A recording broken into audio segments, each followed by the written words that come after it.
Hello viewers, இனி நாம பார்க்க போறது ஒன் பீஸ் எபிசோட் 582 பார்ட் 2.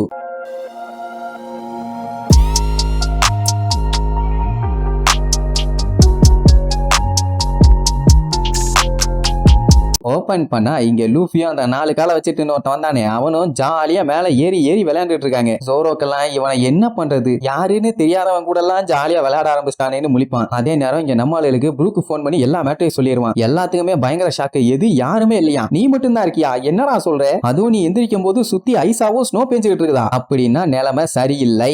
சொல்ல போனா அவனோட பாடி எல்லாம் நடுநடுங்கி போச்சாமா. இதை சொல்லிட்டு அவன் ஒரு சிரிப்பான் பாக்கணுமே, அதான் செம்ம காமெடி. டீம் மெம்பர்ஸ் எல்லாத்தையும் காணோம், ஏதோ வியர்டான இடத்துல இருக்கும், அத பத்தி எல்லாம் கவலை இல்ல, இழிச்சு தான் கதையை சொல்றது. ஒருவேளை 1000 சனியில இருக்க ஐட்டம் எல்லாத்தையுமே திருடுறதுக்காக தான் இந்த மாதிரி பண்ணலாம்னு கேட்டா, அவன் அங்க காப்பியை ஊத்திட்டு கேஷுவலா அதெல்லாம் எனக்கு தெரியல, வந்தானுங்க நல்லா வாங்கிட்டானுங்கம்மா. ஆனா வேற ஒண்ணும் இல்ல, இப்படி இவன் எந்திரிச்ச உடனே எல்லாருமே கண்ணை வச்சு சுடுறதுக்காக ரெடியா நின்னானுங்கல்ல. அப்ப ப்ரூக்கு வேணாண்டா, அவசரப்படாதீங்கன்னு எவ்வளவோ சொன்னான். ஆனா அவனுக்கு கேட்கல, மடமடன்னு சுட ஆரம்பிப்பானுங்க. சுட்ட அடுத்த செகண்ட் பார்த்தா ஆளை காணும். எங்க போனான்னு சுத்தி முத்தி பார்த்தா நம்ம பையன் அவங்களை கிராஸ் பண்ணி பின்னாடி நின்னுட்டு இருப்பான். அப்படின்னாலே தெரிய வேண்டாம் மேட்ரு முடிஞ்சதுன்னு. நான் அவங்க கூட காஃபி எல்லாம் குடிச்சுக்கிட்டு எல்லா விஷயத்தையும் கேட்கலான் இருந்தேன். ஆனா அவசரப்பட்டு இப்படி பண்ணிட்டீங்களே. சரி, ஆனா நீங்க சொல்றதுக்கு முன்னாடியே நான் உங்களை வெட்டிட்டேன்னு வேற சொல்லுவானா? வெட்டிட்டானா, வெட்டுன அறிகுறியே இல்லன்னு சுத்தி முத்தி பாப்பானுங்க. 3 பேஸ் நாட்ஸ் ஸ்லாஷ்னு சொல்லிட்டு கத்திய சட்டக்குன்னு உள்ள வைப்பான். அவ்வளவுதான், பட்டக்குன்னு அம்பிட்டு ஒரு பாடியிலேயே வெட்டி விழுவும், பொத்துன்னு விழுவானுங்க. அதுக்கப்புறம் திரும்பி நின்று ஆமா நீங்க எல்லாம் யாருன்னு கேட்பான். வெட்டுனதுக்கு அப்புறம் கேட்டா அவனுக்கு என்ன மூக்கலையாடா பதில் சொல்லுவானுங்க. உனக்கு அறிவு இருக்காடா, மூளைகட்ட முட்டா பையிலன்னு உசோப்பு திட்டுவான். என்னப்பா பண்றது, அதுக்கு முன்னாடி வெட்டிட்டேன்னு சொல்லிட்டு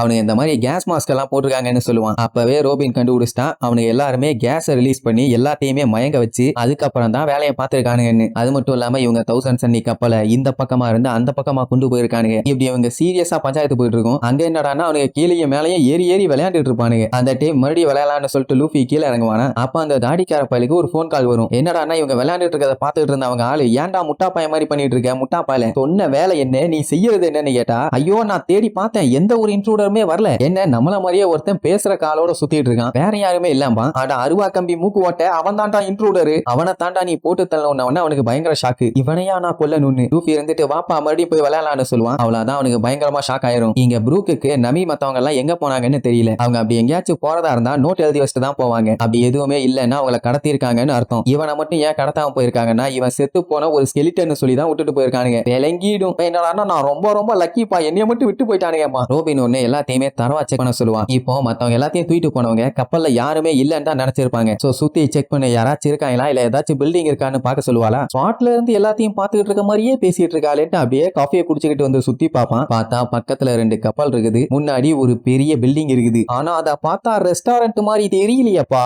ஏதோ சரியில்லையப்பா.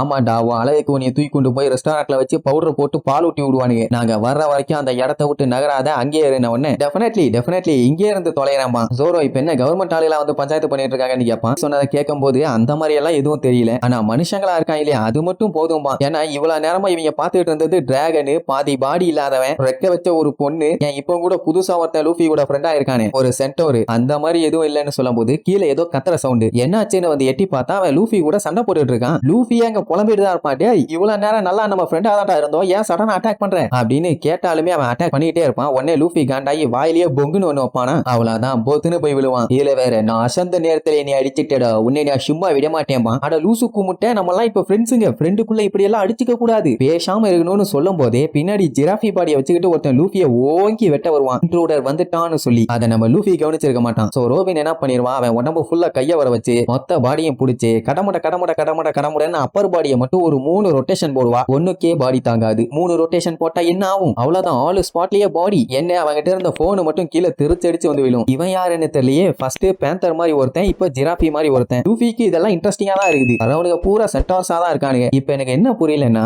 லூஃபி 2 வருஷமா எடுத்த பிராக்டிஸ்ல அவனை யாருமே தொட முடியாது. ஐ மீன் யாராச்சும் அவனை அட்டாக் பண்ண வந்தா அவனால முன்னாடியே ப்ரெடிக்ட் பண்ண முடியும். அப்ப பின்னாடி இருந்து அவன் அட்டாக் பண்ண வந்ததை ஏன் இவன் கெஸ் பண்ணல? இதுக்கு முன்னாடியும் இதே மாதிரி தான் அந்த ஆல்பகச்சீனோ குண்டை வச்சு சுடும் போதும் நம்மளால எஸ்கேப் ஆகல. ஒருவேளை அலர்ட்டா இருந்தா மட்டும் தான் அவனால கெஸ் பண்ண முடியுமோ என்னமோ. சரி, இப்ப நம்மளுக்கு எந்த ஒரு பெரிய பாதிப்பும் இல்ல. இந்த மாதிரி மித்திக்கலான ஹார்ஸ் எல்லாத்தையுமே இவங்க நிஜத்துல கேள்விப்பட்டதே இல்ல. ஆனா இப்பதான் இங்க பாக்குறாங்க. சரி 2 பேரும் ஜாலியா அண்ணன் தம்பிங்க மாதிரி விளையாட்டு தானே இருந்தீங்க, ஏன்டா திடீர்னு சண்டை போட்டீங்க பண்ணீங்கன்னு கேட்டா அவனுக்கே தெரியல. போன் கால் வந்துச்சு, திடீர்னு பார்த்தா அட்டாக் பண்ண ஆரம்பிச்சிட்டான். ஃப்ரெண்டு நண்டுன்னு என்ன சொன்னாலும் கேட்கவே இல்ல. கேப்பூடாம அட்டாக் பண்ணாங்கிற மாதிரி சொல்லுவானா. போன் காலான்னு சொல்லிட்டு அவனோட டிரான்ஸ்போர்ட்டர் ஸ்னேல எடுத்து பார்த்தா சிசின்னு போட்டு ஒரு சின்ன ஸ்னேல வச்சிருப்பான். அதுக்கப்புறம் தான் தெரியுது அவனுங்க ஒன்னும் வைல்டான சென்டோர்ஸ் கிடையாது, யாரோ சொல்லி இவங்க செய்றாங்கன்னு. அது மட்டும் இல்லாம இவனுங்க ஒரு ஆர்கனைசேஷனை சேர்ந்தவனுங்க மட்டும் நல்லா தெரியுது. அது பேரு சிசி அப்படின்னா இவங்க நமக்கு எனிமிஸான ஒரு டவுட். இப்ப பஞ்சாயத்து என்னன்னா, இதுக்கு மேல வேண்டாம், நம்ம வந்த வழியிலேயே நம்ம 1000 சனி கப்பலுக்கு போயிலான்ட்டு கிளம்பி போனாலும் அங்க கப்பல் இருக்காது. ஏன்னா அதை ஆட்டிய போட்டு நேரா ஆப்போசிட் சைடு கொண்டு போயிட்டானுங்க. சோ இப்போ இவங்க ஸ்ட்ரெயிட்டா ஐஸ்லாண்டுக்கு போறதை தவிர வேற ஆப்ஷனே இல்ல. ஏன்னா நமி, சஞ்சி, பிராங்கி, சாப்பர் எல்லாருமே மிஸ்ஸிங். அதுவும் அவங்க யாரையுமே அவங்க சுட்டு அட்டாக் பண்ணல, எல்லாத்தையுமே மயக்க மருந்து கொடுத்து கடத்திட்டு போயிருக்கானுங்க. அப்படின்னா ஏதோ ஒண்ணு சரியில்லாம்பா. உடனே உசோப்பு ஏமா இன்னும் பீதியை கிளப்புறேன்னு தொண்டையிலேயே எத்துவான். லூஃபிக்கு கவலை என்னன்னா, அப்படின்னா நம்மளால அந்த டிராகன் கரியை சாப்பிட முடியாது அதானே. அதே தான்பா. இதுல வேற அந்த பாதி பாடிக்கு லெக்மரோன்னு சொல்லி பேரு வேற வச்சிருப்பான். அருமை. சரி இப்ப அடுத்து என்ன பண்ணலான்னு கேட்டா, இப்ப இவங்க இந்த பக்கம் இருந்து அந்த பக்கமா போனாங்கன்னா அவங்க டீம் மெம்பர்ஸ் அவங்க ரெஸ்கியூ பண்ணலாம். அப்படின்னா வேற ஆப்ஷன்ல போய் தான் ஆகணும். இவ்வளவு நேரம் வேண்டாம் வேண்டாம்னு சொல்லிட்டு இருந்த உசோப்பு, வாங்கலே ஐஸ்லாண்டுக்கு போய் நம்ம ஃப்ரெண்ட்ஸ் எல்லாம் காப்பாத்தலாம், என் வழியில வர ஒருத்தனையும் நான் விட மாட்டேன் அப்படி இப்படின்னு பயங்கரமா டயலாக் அடிப்பான். போற வழியில யாராச்சும் விண்டர் க்ளோத்ஸ் வித்துட்டு இருந்தாங்கன்னா வாங்கிட்டு போக வசதியா இருக்கும், இல்லைன்னா பஞ்சாயத்தாயிரம் போலையாம்பா. உசோப்பு புலம்புவான். ஏமா ஏன் இப்பதானே வீரமா 2 வார்த்தை பேசினேன், அது உனக்கு பொறுக்கல? இப்ப என்ன இந்த குளிர்ல நான் நடுநடுங்கி ஜன்னி வந்து சாகணும் அவ்வளவுதானே, வா போய் தொலைவாம்பா. அதே நேரம் இங்க நம்மளுக்கு டோரை உடைச்சிட்டு போனாங்கல்ல, அந்த புகை மாதிரி இருக்க அவங்க மாஸ்டர் வந்து பார்த்துட்டு, இது உடைக்க முடியாத டோராச்சே, இது எப்படி உடைச்சானுன்னு சுத்தி முத்தி பார்ப்பான். பார்த்தா லேசரை வச்சு உருக்கி இருக்காங்கன்னு மட்டும் நல்லா தெரியுது. வேகா பங்கோட பேசிபிஸ்டாஸ் தான் இந்த மாதிரி எல்லாம் பண்ணுவாங்க. அதே டெக்னிக் தான் இங்கேயும் யூஸ் பண்ணிருக்காங்க. இப்ப அவங்க எங்க புடிச்சிட்டீங்களான்னு கேட்டா அவங்க பிஸ்கெட் ரூமுக்கு போனாங்க, அவங்கள விரட்டிட்டு தான் நம்மளும் போனாங்கிற மாதிரி சொல்லுவாங்க. பிஸ்கெட் ரூமான்னு கேட்டுட்டு இருக்கும் போதே இன்னொரு தகவல் வரும். என்னன்னா G5 நேவி ஷிப் வந்து நார்த் வெஸ்ட்ல இருந்து இவங்களை நோக்கி வந்துட்டு இருக்காமா. அவங்க மட்டும் இங்க வந்தானே இவங்களுக்கு பெரிய பஞ்சாயத்து. சோ ஏதாச்சும் பண்ணி அவங்கள டைவர்ட் பண்ணுங்க, சும்மா மட்டும் விடாதீங்க, நம்ம கிட்ட இருக்க எல்லா பாய்சன் கேஸையுமே யூஸ் பண்ணுங்க, அதுக்குன்னு அவங்களை புண்ணு தொலைஞ்சாதீங்க, அதுக்கப்புறம் நமக்கு தான் பெரிய பஞ்சாயத்து, எப்படியாச்சும் அவங்கள விரட்டி மட்டும் விடுற வேலையை பாருங்கன்னு சொல்லி அவங்க ஆளு எல்லாத்தையும் அனுப்பி விடுவான். அவனுங்க அவன் சொன்ன மாதிரியே கேசஸ் எல்லாம் வச்சு அடிச்சு விடுவானுங்க. உடனே நேவி ஷிப்ல இருக்க ஆளுங்க எல்லாம் அப்படியே தொண்டையை புடிச்சிட்டு பொத்து பொத்துன்னு விழுவானுங்க. டஷிகி பார்த்துட்டு இன்னுமே அந்த ஐலாண்ட்ல இருந்து கேசஸ் எல்லாம் ரிலீஸ் ஆயிட்டு தான் இருக்குது. ஒவ்வொருத்தரா இங்க மயக்கம் போட்டுட்டு இருக்காங்க. யாருமே இந்த ஏரை ஸ்மெல் பண்ணாதீங்க, எல்லாருமே மாஸ்க போடுங்கடா. பொய்யாளைகளா,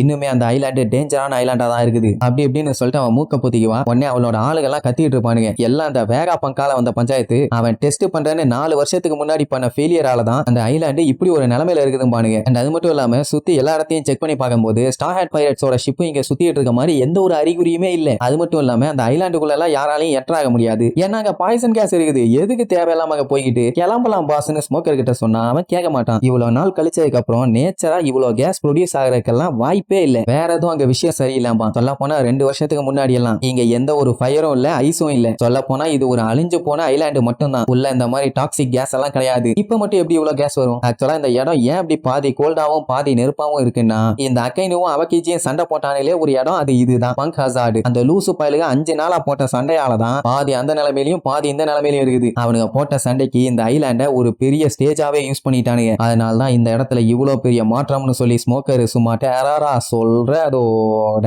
இந்த எபிசோடுக்கு எண்டு கார்டு போட்டு முடிக்கிறாங்க.